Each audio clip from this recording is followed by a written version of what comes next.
Good morning, everyone. So good to see you all. Very nice to have you with us. Before we get started, I just want to acknowledge that we're meeting on the traditional, ancestral, unceded territories of the First Nations and Native American peoples. So I know where I am. I'm in Vancouver, land of the Musqueam, Tsleil-Waututh, and Squamish nations. If you're on the land of other nations, please feel free to put those nation names in the chat. Always, let's just remember our connection to our siblings in these nations and pray for the day in which we might be with them in right relationship. So welcome. It's so good to have you with us. Welcome to Living Interfaith. Know that the whole of you is welcome. You're not asked to leave who you are in your own homes. Please bring who you are in with you. But what you are asked to remember is that everyone around you has brought who they are in with them as well. And all of goodwill are welcome. Let's get ready by singing.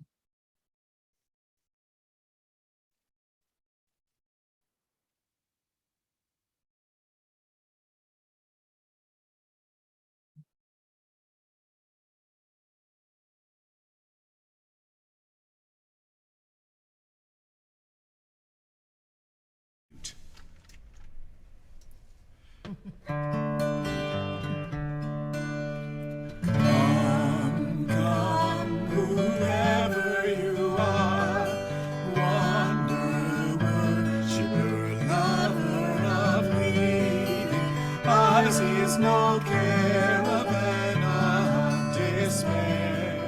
Come yet again,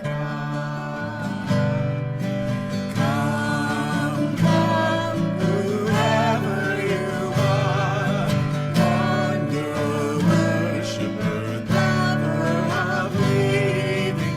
Ours is no caravan of despair.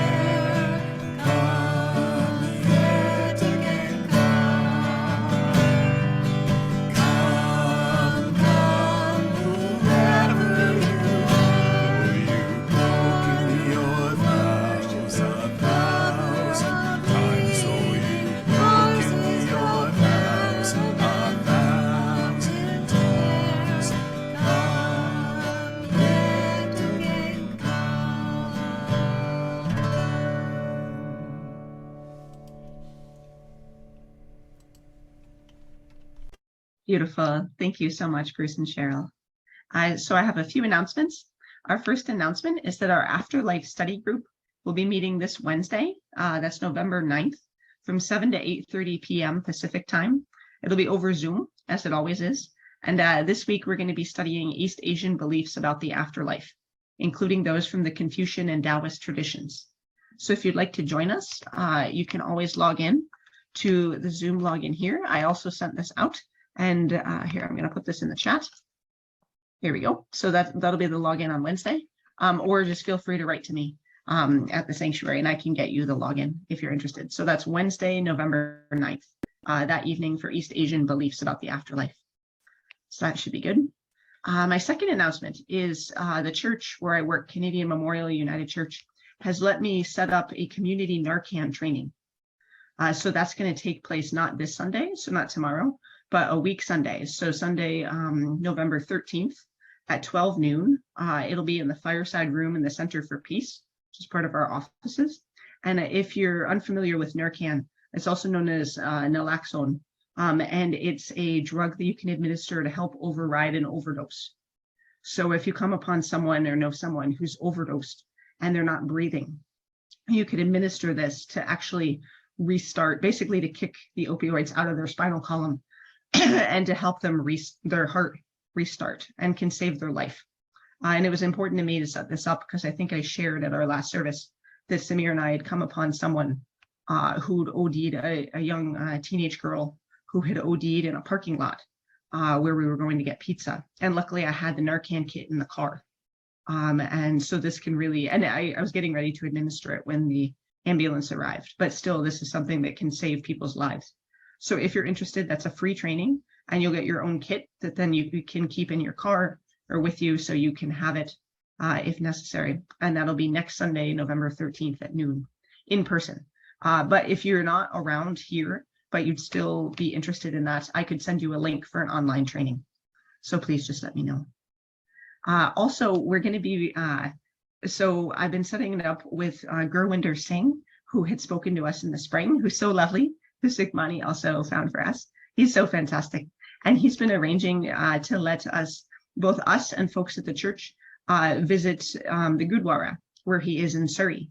So we're going to be doing that later this month. So it'll be on Sunday, November 26th, from 11 a.m. to 1 p.m. So we'll come in, get a tour, meet some people there, take part in a small ceremony, and have a Langar lunch. So that should be very fun, and that's also free. So if you're interested, just let me know, and I can help you arrange to go to that. It'll be fun. And then finally, Temple Shalom here in Vancouver is going to be hosting a group presentation by a group called The Other People on Thursday, December 8th at 8 p.m. Pacific time.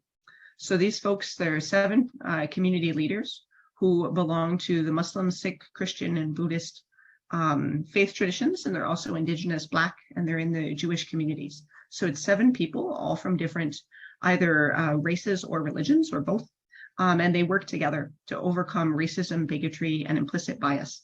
So they're going to do a presentation on what it's like to work together and how we can reach out to one another and work with more folks who are dissimilar from us. So that'll be at Temple Shalom on Thursday, December 8th at 8 p.m. and it's open to all. So it should be quite lovely. I'm glad they're having that. Are there any other announcements? Anything going on in the community we should know? Yes, Dan. Oh, and you're on mute. Just so you know. So, hello everybody, I'm Dan from Indianapolis. And I wanted to just say that I don't often have events, but I do have an event I want to share because we all can participate. It's an interfaith event. It's been promoted a little bit by the Parliament of World Religions. And it's called I know the name is a little, you see it and you look twice, but the name is a Global Joy Summit. A Global Joy Summit. And it has an event every day, and it has interfaith leadership. The Dalai Lama, His Holiness, is part of it. They have some footage they took from Archbishop Tutu in South Africa, and people from other traditions and backgrounds. And so I've signed up, and I just wanted to say that I will put on chat for everybody the link. It's being sponsored by the Fetzer Institute out of Grand Rapids that does an awful lot of work on spirituality. So I just thought I'd share that piece of information. Is it all right if I put it up on the chat, Kathy? Yeah, that'd be great. Thank you. No wonder you're so joyful, man. Yeah, thank you. That's great. Thank you. It's wonderful. Yes, Samir? I was looking into whether our sanctuary might be able to volunteer with the Metro Vancouver repair cafes, and I haven't been able to get a response from them by email, but they're having a repair cafe next weekend, next Saturday, and I'm just going to go in person. I've scheduled just an appointment, probably the first one of the day, and I'm just going to go there, get something fixed, but then ask them if if there's anything our community can do, like if they are in need of volunteers, and I'll let you guys know what I hear back. It is the last one of the year, so it'll, when if we're able to, if they have need of help, we would be starting helping them next year in 2023. That's great. Thank you. And I think everyone probably knows this, but the idea with the repair cafe is instead of us having such a consumeristic culture where as soon as something breaks even a little bit, we just throw it away and buy a new one. It's for people to come together and teach each other how to fix things. So you bring things that are broken, and you also can learn from the people who know how to fix them, how to do that yourself. So then you can hopefully help your materials last longer. So it'd be better for the environment. So thank you so much. I know that's something very important to Samir, and I appreciate him looking into that for us. Any other announcements, friends? I just want to put a plug in for the Gurdwara visit. If you have not had a langar meal in a Gurdwara, this is a bucket list item.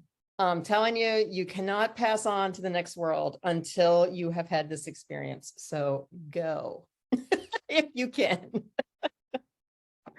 Wonderful. We got to get Susan on marketing. I mean, really, this is great. Perfect. I fully agree. It's wonderful. All right, anything else? All right, how lovely. Look at all the cool things going on in the community. This is so great, you guys. It's wonderful. Okay, let's come into silence for a moment, then we'll pray.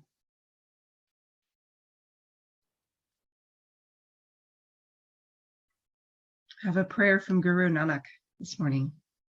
He says, "Oh God, let me realize your unity with all. I love you, God. I love godliness in humanity. I sing the love of you. I repeat your name. I sing your glory. I love you, God, as the lotus loves water, as the bird loves rain, as a wife loves her husband. Make divine love my pen, and my heart the writer. If I repeat your name, I live. If I forget it, I die. I open my heart to you. I enter into communion with you. I sink into your arms and feel the divine embrace."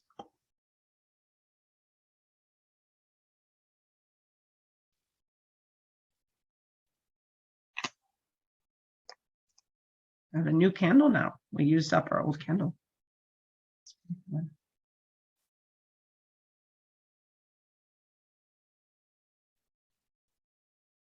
And from the beginning of the Guru Granth Sahib, there is one creator, one creation. Truth is its identity.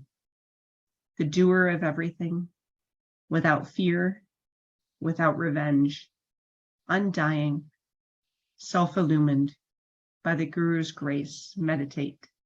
True in the beginning, true throughout all time, true now, O Nanak, forever true.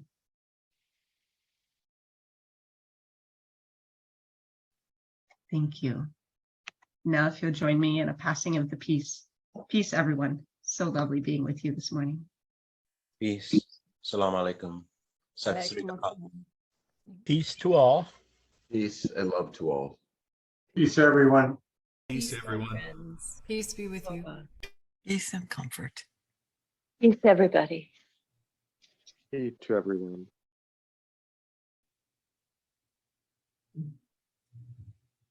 When you're ready, let's sing.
Fantastic, as always. Thank you so much, Bruce and Cheryl.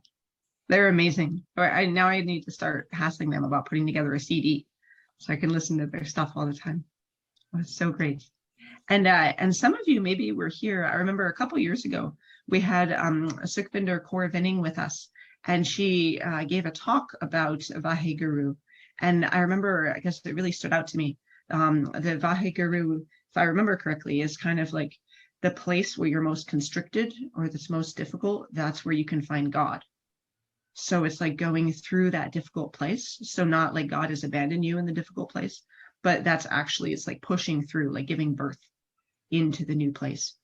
So actually for myself, ever since that, whenever I'm struggling with something such as pneumonia, which I've been trying to get over, I'm like, okay, Vaheguru, like there's God in this place. So I hope that's meaningful to you.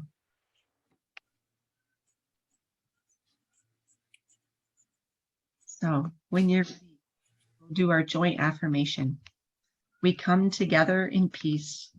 We sing together in joy and with love. We worship together in one house, a house with names beyond number. Our paths are many, our beliefs are as leaves, and the tree that we cleave to is nourished by the light of compassion, justice, and mutual respect. May our lives, our beliefs, and our actions help to bring about the world of love we all seek, and let it begin here. Great.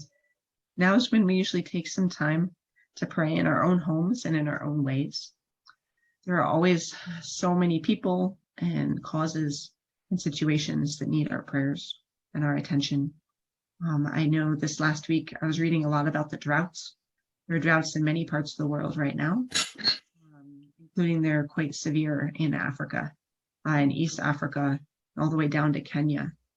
Thousands of people have died. It's made the situation, the fighting in Ethiopia, much worse. And also they were finding a lot of wildlife, more than 200 elephants that have died because of the drought, and whole lakes that are gone right now. They haven't had rain in so long. So if we could take some time to pray both for the other causes on our hearts, but also those, all the sentient beings, all the people and animals and nature suffering from drought. Let's take some time to pray.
Thank you. When you're ready, Bruce and Cheryl have another song for us.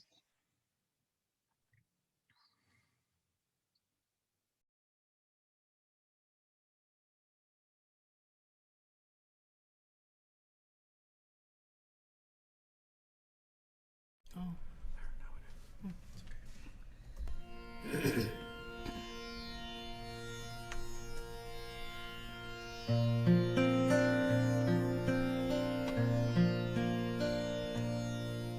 Guru Nanak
Jagamai Pataya.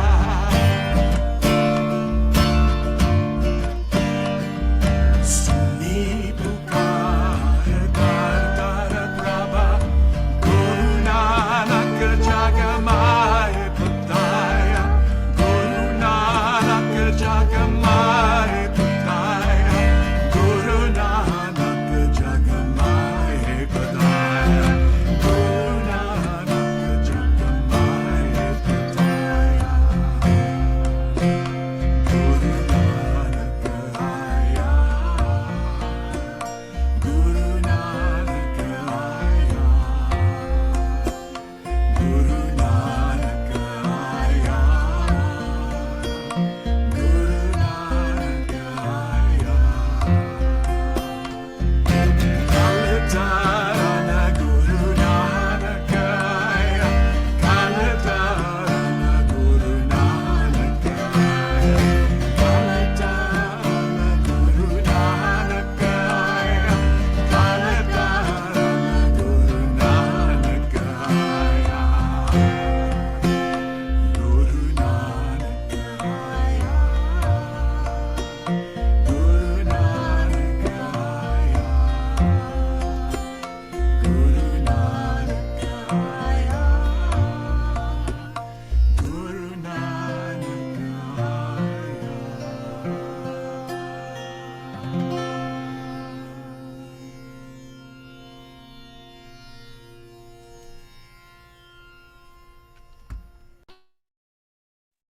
Just gorgeous. Thank you so much. So amazing. So thank you so much. I now is when I say when we met in person, we would pass around a basket. Instead of that, I'll just put our donation page in the chat. And I'm so grateful. So many of you donate every month, donate so much to help keep us going and thriving and supporting all these programs we do. So we're just so grateful for all that you do. Thank you for that. And also I want to highlight a couple other organizations that are also doing very important work. Doctors Without Borders is so needed right now with just so many illnesses and situations around the world that call for medical attention. So if you have some extra funds to send to them, we would be most grateful. And also the Indian Residential School Survivor Society could use some additional funds if you have some time. So thank you. Are there any other causes we want to highlight at this time?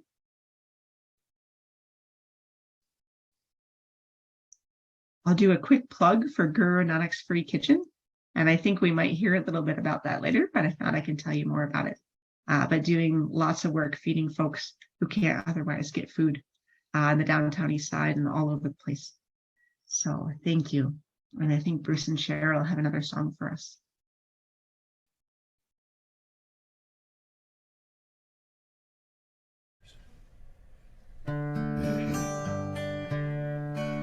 From you I receive, to you I give. Together we share, and from this we live. From you I receive, to you I give.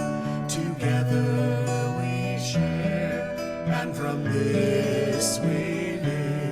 From you I receive, to you I give. Together we share, and from this we live.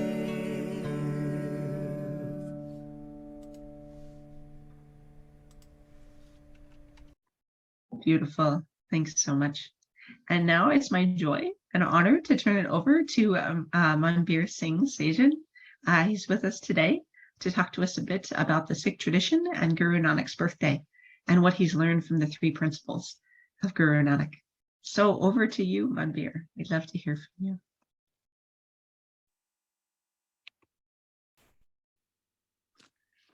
Thank you, Kathy, for this opportunity. This is great to see, and thank you everyone for attending here.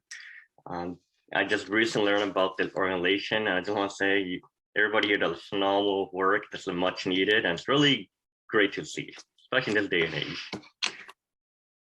And so today I'll be going over a bit about Guru Nanak Dev Ji, just the history, teachings, Gurupurab, and how it's remembered and celebrated today.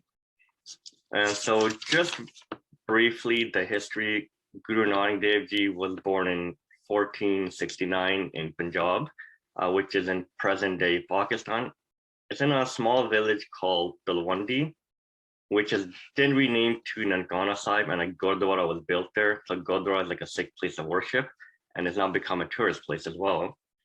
And Guru Nanak Dev Ji was the founder of the Sikh religion. It's the youngest of the major religion, and it's about the fifth biggest religion in the world now. And Gurupurab is just a celebration of the anniversary of Guru Nanak's birth, because from Guru Nanak, we have the Sikh religion, a lot of teaching from it. And each year it falls on a different day. It's on the full moon in October, November. So this year it falls on November 8th, and it's the 553rd birthday. Last year it fell on November 19th. And so just briefly growing up and how this came to be. Guru Nanak was the second child. He had an older sister, 5 years older. He was born into a upper caste family. Father was well known, had influence, father was respected, had a good job. And the father also wanted the son to follow along those lines. And so here is where at an early age, growing up as a child, where we come into the world not really knowing much, and it's whatever we're taught by society, by parents, teachers, how things are, what the restrictions are. Most of the time we just accept it. We don't really question it when we're growing up. But Guru Nanak at an early age was kind of whatever he was being taught or seeing, began questioning and think about a lot of things. And so growing up, he refused to partake in traditional religious rituals and whatever the norms were back then. In particular, some of them are speaking up against the caste system and worshipping of images or objects, but this was a way to kind of control the masses. And the caste system, depending what you were born into it, so like a lot of discrimination, and people just accepted it, because that was the norm back then. And then when he saw this, he thought something here doesn't seem right. And then in one of the, so there are a lot of examples at early age, Guru Nanak kind of not going along with the norm. You could think of it as like kind of a bit of a revolution back in those days, especially how things were. It took a lot of courage to stand up. And a few of the cases, and one of them, there was a ceremony for Guru Nanak to receive it's like a thread. And this is only reserved for higher caste men. So when you wear it, when you're out and about in society, people have it. It's you're telling the world, hey, I'm a higher caste. I can kind of, I'm the dominant one. You guys got to do what I say and do. And so for, being born in a higher class or wealthy family, most people would go along with it. It's a comfortable life. But he refused at this ceremony, like in front of everybody, which is shocking. And when you question why are we doing this, what's the point? Why aren't lower class people allowed? Why are women not allowed? He advised that it's because, it's to allow people to know who the higher class people are. So a lot of stuff didn't make sense to him. And then when he was younger, he was sent to a school where he excelled. And the parents the teachers advised the parents, doing really well here. He's really mature. Doesn't really know. He's better served doing other things in life. And so the father wanted him to become a businessman just like him, succeed, become wealthy, whatever the norms were, because he's a man of higher class. They want to keep that going. It's passed now. And so one of the early stories, and a very important one, is when starting out, his father provided Guru Nanak with like some of money, go into town. I'm going to start teaching you the tricks and trades of business. Go into town, buy some goods, and they will sell it for profit. But along the way, just traveling, he saw quite a few people that are less fortunate, haven't eaten in many days. And so instead of buying goods, he disobeyed his father once again, which is a common theme. and instead chose to buy food to serve those people. And when he got back home, Father's like, okay, where are the goods? And then he kind of told what happened. He was disciplined. And that's where the concept of langar started, like the free community kitchen. And so across any Gurdwara, it's like place of worship across the world, you can go any place and there is community kitchen where it's a run on volunteer basis. Anyone can be fed regardless of your background or who you are. Anyone can come and have food because everybody needs food at the end of the day. And so after that, he was sent to work in a city with a well-known person of influence. He worked there, made some good money, and would just, becoming wiser and older, starting to question a bit more. But every morning he would go to meditate. And on one of these days, there's stories say about 1 to 3 days he was submerged in water, and then people beginning to worry, trying to look for him. So after the third day, he reemerged, and the first word he said was ik, or one. And that's where the Sikh religion was formed. And when we do our daily prayers in the morning, it always starts with ik, or one, meaning there's one, like one truth. We're all one human. There's one God, or higher power, whatever people want to believe in. We're all one. So we're all connected to one another. And that's the very first thing that is taught. So based on that, it's kind of like a universal law where we're all equal and one. So that's how we should treat each other. And following along the teachings and examples all led and kind of reaffirmed that case. And so throughout his life, he went on 4 major journeys to spread the truth and, and about what Sikhi is about, just the main principles. Because when he came out of the water, that's where it's accepted that that's where he had a vision with God, or told by God, this is your purpose, you'll spread the word. And that's where Sikh religion was founded. And it's that's where it started. And during the 4 journeys, spreading the word across the world, he went on journeys. And there are a lot of examples of him spreading the word and quite a bit of stories. And there's and these are all captured. The teaching of Guru Nanak, there's about 974 of them. And they're recorded and found in Guru Granth Sahib. And in few of these, Guru Nanak always taught the 3 main principles are the number 1, remember God, or the higher up.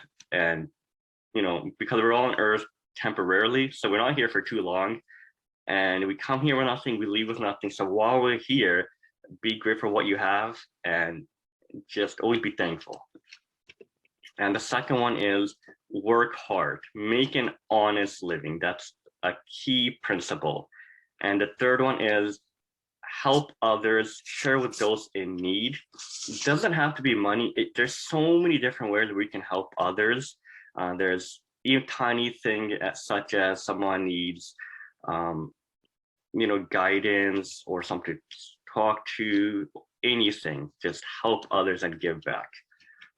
And so one of the few of the stories that stuck out for me that really reaffirmed the 3 main teachings is one of them was, one of the journeys, he's spreading the word and more people began to kind of catch on.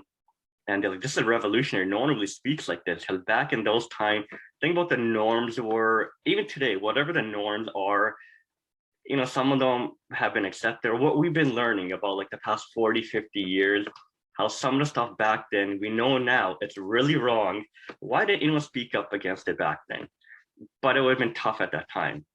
But Guru Nanak did quite a bit of that, which caught a lot of people's attention, which is kind of unheard of. Started like a revolution. And on one of these, he was invited to feast with like a higher up person, like a really wealthy man from higher caste. But that person made a living by looting and cheating the poor. And people knew this. So Guru Nanak refused to go to their place and instead went to a place of a lower caste, which was not allowed back then. That's like unheard of. So he went to the place of a lower caste and ate there. And so throughout all this, he really promoted equality. There is no caste system and men and women are equal. And throughout his life and teaching, that's what he taught. It's universal. And I believe that is why a lot of people kind of caught on, and now it kind of spread. So basically, when you're going into any of this, you're just teaching, be a good human being, be a good human being. That's where it all starts. And then towards the end of the life, he passed on the responsibility to the second guru. And so towards the end of the life, Guru Nanak was just simple man, just farmed, worked hard, provided for the family. He had a wife and raised 2 kids. And the reason why we celebrate Guru Nanak's teachings is because it's taught us a lot. And for example, Langar is worldwide, and Guru Nanak Free Kitchen is based in Vancouver. That's one example of how his Guru Nanak's teachings live on to today. And also volunteer with Guru Nanak Free Kitchen. And it's just great to see that there's a variety of people that volunteer from various backgrounds. And that's what Guru Nanak taught. We're all human beings. And this is a great example where you can see for yourself people from all different backgrounds coming together for the better of humanity, which is what we're taught.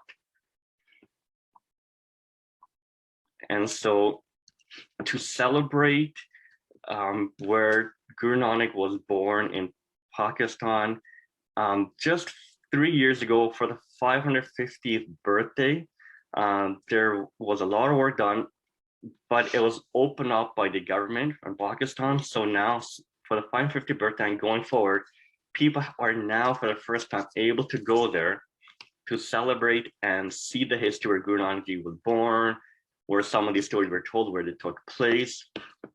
And so it's celebrated worldwide just as a kind of confirmation of what was taught and why it's important. And there's many examples to this day about it.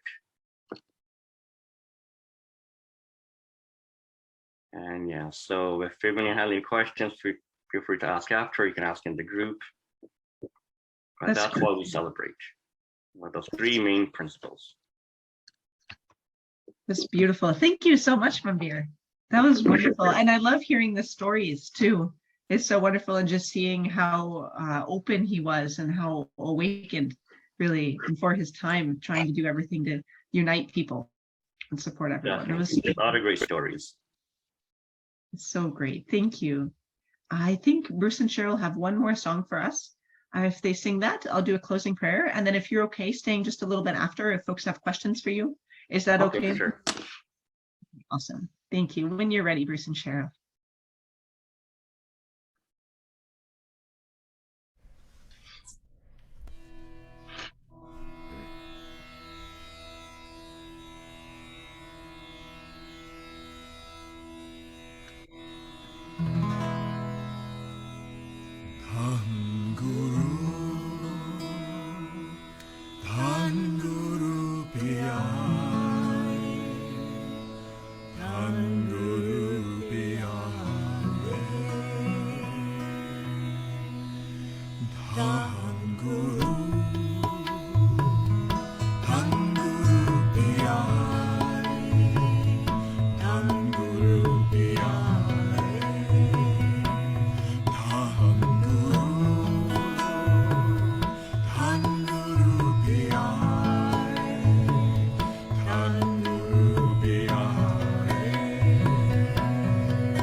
suarada.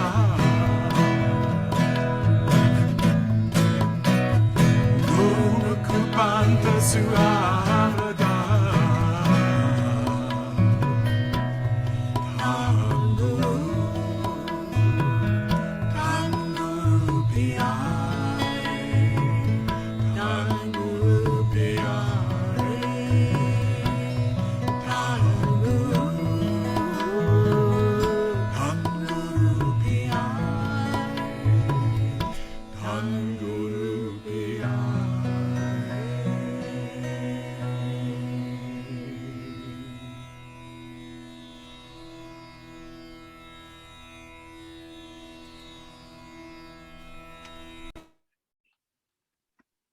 So beautiful. Thank you so much, Bruce and Cheryl. And thank you, Manbir, for such an inspiring message.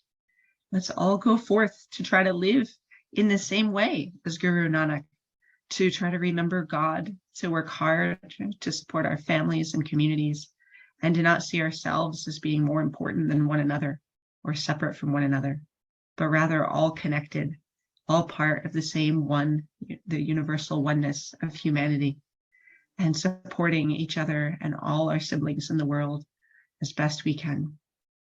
I think this would best honor Guru Nanak. Thank you.